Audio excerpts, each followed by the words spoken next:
नमस्कार, जनता टीवी देख रहे हैं आप और मैं हूं आपके साथ रितेश कुमार गौतम। दिल्ली में ग्लोबल इन्वेस्टर समिट उत्तराखंड का आज उद्घाटन हुआ और इस मौके पर उत्तराखंड के मुख्यमंत्री पुष्कर सिंह धामी मौजूद रहे।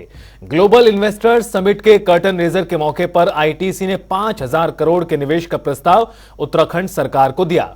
Mahindra holidays and resort India limited के साथ 1,000 करोड़ और ई कुबेर के साथ 1,600 करोड़ रुपए के निवेश का एमओयू साइन किया गया। पहले ही दिन इतने बड़े निवेश प्रस्ताव पर सहमति ये दिखाती है कि निवेशक उत्तराखंड को लेकर कितने ज्यादा उत्सुक हैं और सरकार भी कितनी तत्पर। इस दौरान मुख्यमंत्री ने संबोधित करते हुए हिंदी दिवस की सभी को शुभकामनाएं दी। मुख्यमंत्री ने कहा, उत्तराखंड भारत का मुकुट है और धामों की भूमि। मैं उन सभी लोगों का धन्यवाद करना चाहता हूं जिन्होंने हमें इस कार्य के लिए प्रोत्साहित किया है।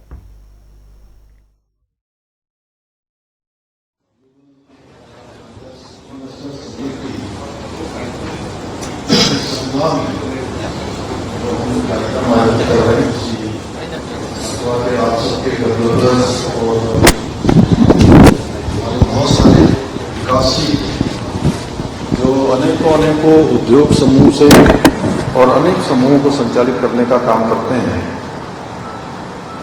उन सबके आज के इस कार्यक्रम में अभी आपने जिनको सुना, हमारे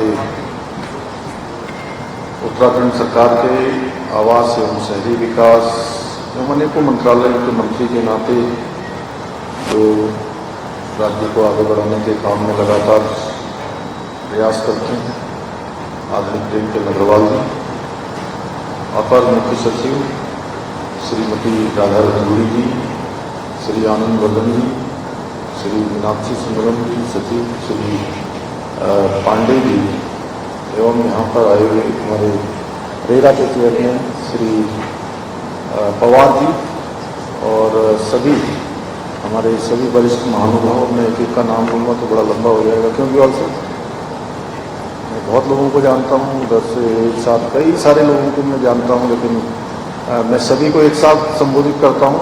जैसे कहते हैं, क्यों टीटू भैया, मेष राशि से लेकर मीन राशि तक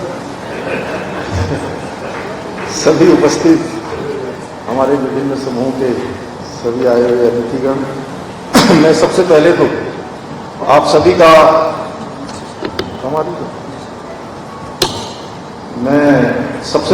आप सभी का आज यहाँ पधारने पर आप सभी का अपनी ओर से सभी का स्वागत करता हूँ, सभी का अभिनंदन करता हूँ।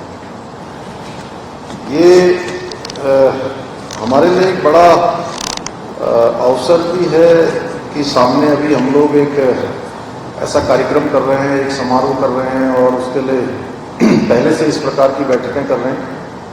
उसमें आप सभी लोगों ने बहुत अच्छे सुझाव दिए। मेरा तो मन था कि ये सुझाव का समय थोड़ा और बड़ा होता तो अच्छा होता, लेकिन आज चूँकि मुझे भी आज 11 बजे पहुँचना था, लेकिन पहले से एक कार्यक्रम चल रहा था और वो कार्यक्रम चलते चलते जैसे ही खत्म हुआ मैं यहाँ पहुँचा हूँ। प्रातःकाल से 8:30 बजे से ही उस कार्यक्रम के निमित्त में भी लगा हुआ था। तो इसके बाद आज हमारी मंत्रिमंडल की भी एक महत्वपूर्ण बैठक होने वाली है, तो उसमें भी क्योंकि समय से ही जाना होता है, नहीं तो पता चला कि जैसे आपके बीच में आने में लेट हो गए, वहाँ भी हो गए, उसके बाद फिर एक और कार्यक्रम है, तो सभी में लेट होते चले जाते हैं। तो फिर भी प्रयास रहता है कि जितना समय मिला है उस समय में आप सबसे बात हो। आप सब लोगों ने, कुछ लोगों ने बहुत अच्छे सुझाव भी रखे हैं और मैं जानता हूँ कि बहुत सारे लोग सुझाव देना भी चाहते थे इसमें। मैं कई लोगों के चेहरे को देखकर मैं समझ सकता हूँ कि उनके बहुमूल्य सुझाव अभी यहाँ पर आने से रह गए हैं। लेकिन मेरा आप सबसे अनुरोध रहेगा कि आप सभी लोग अपने अपने सुझाव जरूर हमें दें। वो आप लिखित में दे दें या जिस प्रकार से भी आप देना चाहें, उसको कोई व्यवस्था हमने बनाई है, तो मेल के माध्यम से, अन्य माध्यमों से आप दे सकते हैं। वैसे बहुत सारे लोग इसमें ऐसे हैं कि जो समय समय पर अपने सुझाव हमको लगातार देते रहे हैं और हमारा प्रयास भी रहा है कि इनके सुझावों के अनुरूप कार्य करें। लेकिन अभी मैं देख रहा था पीछे से कि सिंगल विंडो सिस्टम के बारे में एक सवाल वहाँ से खड़ा हुआ था। ये सवाल केवल एक का नहीं है, ये सवाल बहुत सारे लोगों का हो सकता है यहाँ पर, मैं जानता हूँ। उसको भी कहीं ना कहीं हमको सरलीकरण की प्रक्रिया को हमने बढ़ाया तो है, अभी और व्यावहारिकता से हम इसको लागू करें, उसको लेकर बहुत सारे हमने प्रावधान किए हैं। 27 प्रकार की नई प्रकार की उद्योग में, अन्य सेक्टर में हम 27 नए नीतियों को लेकर आए हैं, जिनसे कि इसका सरलीकरण है। लेकिन अभी भी कहीं व्यवहारिक दिक्कत आ रही है तो आप सब लोग उसमें दे सकते हैं, और हम भी कई बार महसूस करते हैं कि उसमें हमें और काम करना है। लेकिन मैं आपको बताऊं कि इन्वेस्टर समिट को जब से हमने शुरू करने का ये काम किया था, 17 अगस्त को पहली बैठक हमने यहाँ की थी, 21 अगस्त को दिल्ली में की थी, उसके बाद हमने यहाँ पर लोगो और वेबसाइट लॉन्च की थी, और चौथा आज आप लोगों के बीच में ये आना होता है। तो 4 महत्वपूर्ण बैठकों में से एक महत्वपूर्ण, सबसे महत्वपूर्ण बैठक मैं कहूँगा वो आप लोगों के बीच में भी यहाँ होगी। उत्तराखंड से इतने सारे लोग एक साथ आज यहाँ पर आए हैं, तो मैं आपको एक कहना चाहता हूँ कि जितनी बैठकों में भी हमने प्रतिभाग किया है, लोगों से बात की है, सभी के बहुत शानदार सुझाव आए हैं और बड़ा उत्साह लोगों ने दिखाया है। अभी कई अलग अलग सुझाव आए, जैसे दीपक वाली थी। तो वहीं आने वाली 17 तारीख को प्रधानमंत्री नरेंद्र मोदी का जन्मदिन है, और ऐसे में बीजेपी के वरिष्ठ प्रवक्ता सुरेश जोशी ने पीसी कर जानकारी दी। उन्होंने बताया कि प्रधानमंत्री के जन्मदिन को भारतीय जनता पार्टी सेवा पखवाड़े के रूप में मनाएगी, और इसके साथ ही उन्होंने बीजेपी के आगामी कार्यक्रमों को लेकर भी बताया। उन्होंने कहा कि 17 सितंबर से 2 अक्टूबर तक सेवा पखवाड़ा जारी रहेगा, और इस दौरान बीजेपी रक्तदान शिविर का आयोजन करेगी, और इसके अलावा 25 सितंबर को पंडित दीनदयाल उपाध्याय के जन्मदिन पर भी बीजेपी की ओर से कई देशव्यापी कार्यक्रम आयोजित किए जाएंगे।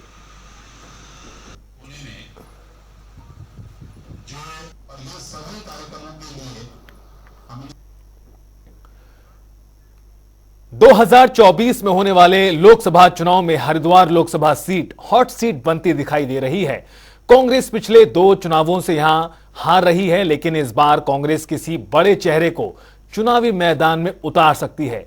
पार्टी संगठन के लोगों में चर्चा है कि संगठन में प्रियंका गांधी वाड्रा को हरिद्वार से चुनाव लड़ाने पर विचार किया जा रहा है।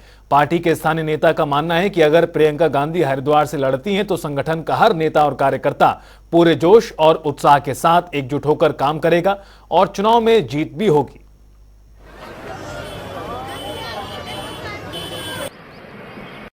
अगर कांग्रेस का कोई बड़ा चेहरा हरिद्वार लोकसभा में आता है तो निश्चित रूप से कांग्रेस बहुत मजबूती के साथ है चुनाव जीतने जाएगी। अगर प्रियंका गांधी हरिद्वार लोकसभा से चुनाव लड़ना चाहती हैं तो ये कांग्रेस के कार्यकर्ताओं के लिए इससे बड़ी खुशी की कोई बात ही नहीं हो सकती है, जहां प्रियंका गांधी लड़ना है। और मैं कांग्रेस का जिला अध्यक्ष होने के नाते मैं तो निवेदन करता हूं राष्ट्रीय हाईकमान से कि श्रीमती प्रियंका गांधी जी को हरिद्वार लोकसभा से लड़ाएं, ताकि इस देवनगरी से 5 की 5 सीट देवभूमि से हम कांग्रेस को जिताने का काम करें।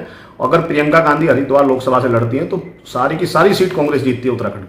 इसमें हरिद्वार की जो लोकसभा सीट है वो अत्यंत महत्वपूर्ण है, और निश्चित रूप से कोई भी राष्ट्रीय पार्टी, चाहे वो भाजपा हो चाहे कांग्रेस हो, वो इस मत की है कि हरिद्वार लोकसभा सीट से उसका प्रत्याशी विजयी हो।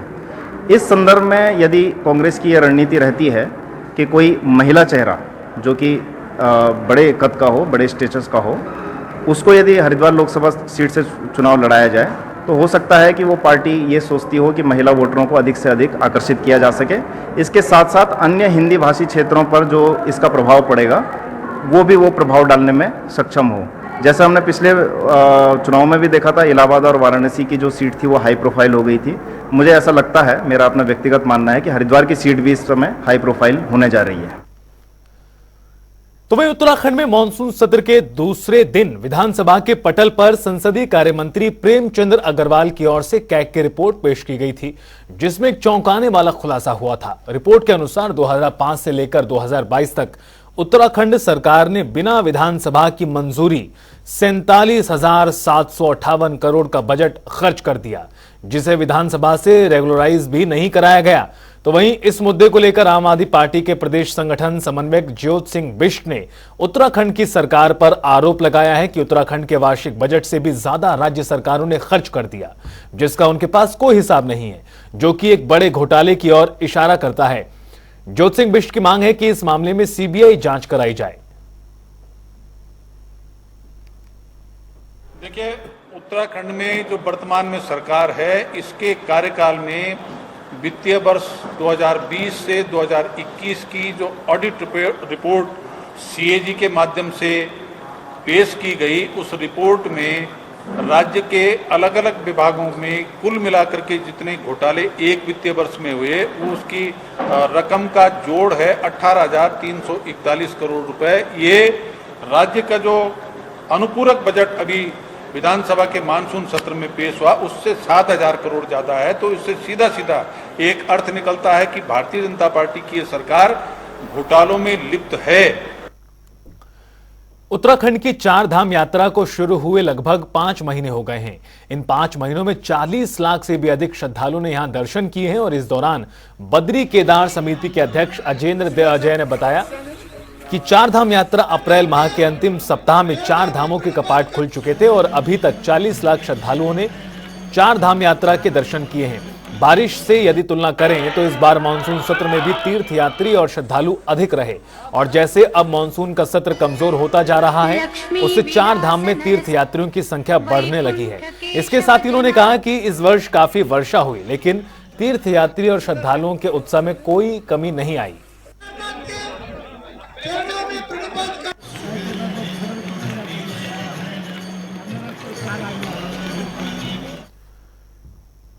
तो वहीं हल्द्वानी में प्राधिकरण और रेरा के खिलाफ प्रॉपर्टी डीलर और किसान 1 महीने से प्रदर्शन कर रहे थे। इस कड़ी में अब उन्होंने बुद्ध पार्क में इकट्ठा होकर अनिश्चितकालीन धरना प्रदर्शन शुरू कर दिया है। उन्होंने धरने के पहले दिन हनुमान चालीसा का पाठ करते हुए प्राधिकरण के खिलाफ प्रदर्शन किया, साथ ही अधिकारियों पर सरकार को गुमराह करने का आरोप लगाया। उन्होंने कहा, इन अधिकारियों को सड़कों पर गड्ढे और डेंगू का प्रकोप नहीं दिख रहा, ये केवल किसानों के शोषण के लिए रेरा एक्ट के नाम पर अपना फायदा लेने के लिए षड्यंत्र रच रहे हैं।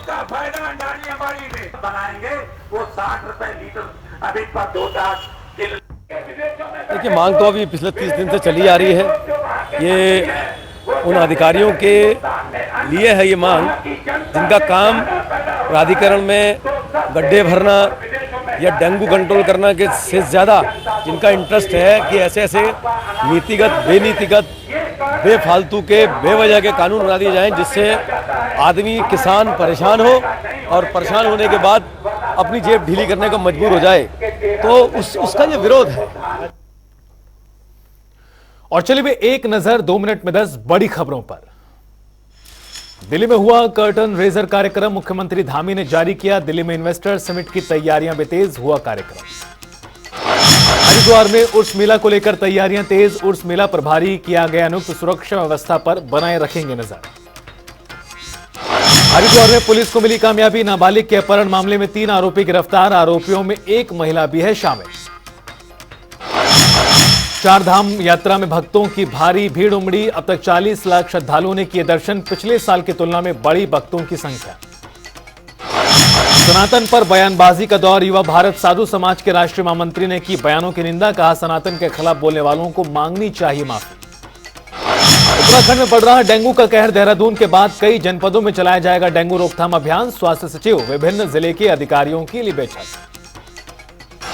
हल्द्वानी में सिनेमा हॉल के पास कई दुकानों में लगी आग, इलाके में मचा हड़कंप, लाखों रुपए का हुआ नुकसान।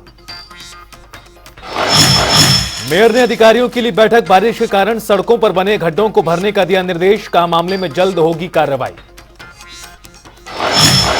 अल्मोड़ा में ममता हुई शर्मसार, झाड़ियों में मिला नवजात का शव, मामले की जांच जारी। देहरादून में कई आईपीएस अधिकारियों के तबादले, प्रहलाद नारायण मीणा को बनाया गया नैनीताल का एसएसपी, तो वहीं अजय सिंह को मिली देहरादून एसएसपी की जिम्मेदारी। और फिलहाल इस बुलेटिन में इतना ही, आप देखते रहिए जनता टीवी।